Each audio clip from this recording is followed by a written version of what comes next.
Hi, I'm Marty Nemko. This is another of my short stories. This one is called When I Couldn't Sleep. I couldn't get to sleep, even though it was already midnight. You see, I'll be graduating this June, and I'm wondering that my parents were right.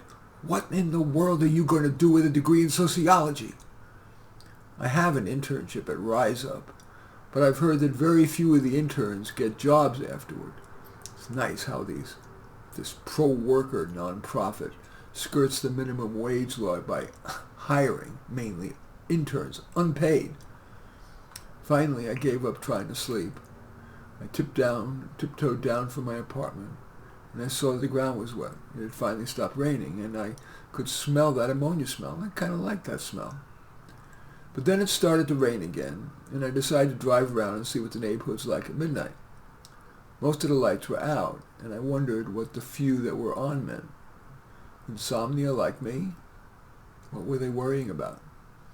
Or someone who just got home from a swing shift? Or was it a couple having sex with the lights on? I passed the bright lights of the 24-hour liquor store.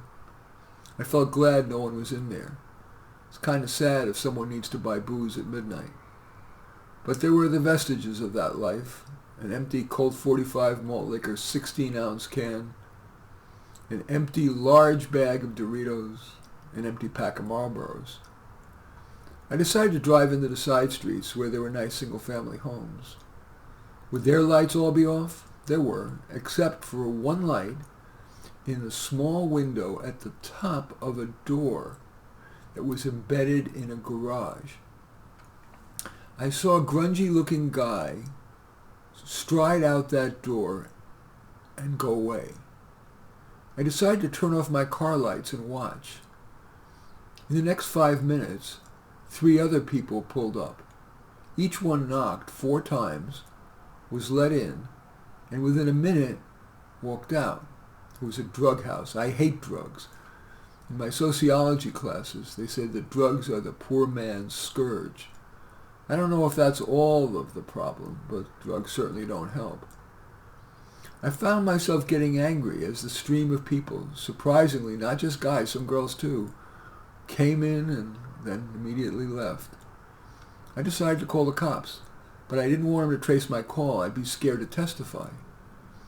When they got out of jail, if they went to jail at all, they could come for me, or just maybe I watched too many movies. Anyway, I went into said liquor store, bought a burner phone, drove back to the drug house, and called the cops. They said they'd be there in 90 seconds, but without probable cause, they couldn't go in. And people walking in and out of a garage isn't enough. So, right after I saw the cop car with lights flashing about 200 yards away, I plowed my car into the garage. Just enough for the cops to see enough to be able to have reason to enter, but not enough time for the drug dealer to clean out their stuff.